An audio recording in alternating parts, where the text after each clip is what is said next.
एक बहुत ही shocking plane crash. Air India की फ्लाइट AI 171 अहमदाबाद से लंदन जा रही थी। 240 से ज्यादा पैसेंजर्स और क्रू मेंबर्स इसमें बैठे थे और टेक ऑफ करने के सिर्फ 40 सेकंड बाद ही ये फ्लाइट बड़ी तेजी से नीचे डिसेंड करने लगी और लिटरली टेक ऑफ के 2 मिनट बाद ही ये प्लेन जाकर क्रैश कर जाता है गुजरात के रेजिडेंशियल एरिया में। ये पूरा इंसिडेंट इतना शॉकिंग इसलिए है क्योंकि इतिहास में इस स्पेसिफिक प्लेन टाइप के लिए ये पहला क्रैश है। ये एक बोइंग 787 ड्रीम लाइनर प्लेन था जिसका एक एक्सीलेंट सेफ्टी रिकॉर्ड है। आज तक इतिहास में ये प्लेन कभी क्रैश नहीं किया है। ड्रीम लाइनर की पहली फ्लाइट साल 2009 में उड़ी थी, आज से 16 साल पहले, और तब से लेकर आज तक कोई भी इस लेवल का हादसा इस प्लेन के साथ नहीं हुआ है। मैं जानता हूं बोइंग एज ए कंपनी का एक बहुत ही खराब ट्रैक रिकॉर्ड रहा है पिछले कुछ सालों में, जैसे कि उनके प्लेन टाइप B737 मैक्स, जिसमें कई सारे मैन्युफैक्चरिंग डिफेक्ट्स देखे गए और कई सारे प्लेन क्रैशेस भी देखे गए हैं पिछले कुछ सालों में, लेकिन ये वाला प्लेन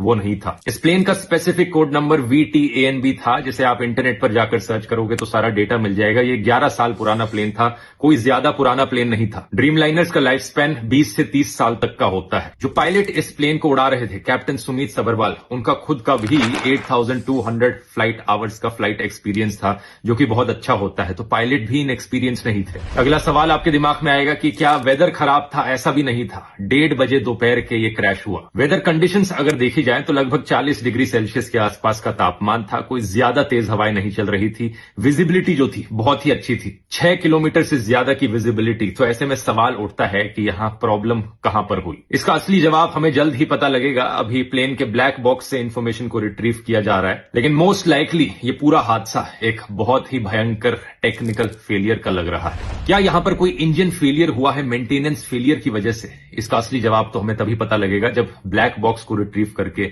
सारी इंफॉर्मेशन पब्लिक में रखी जाएगी। लेकिन सवाल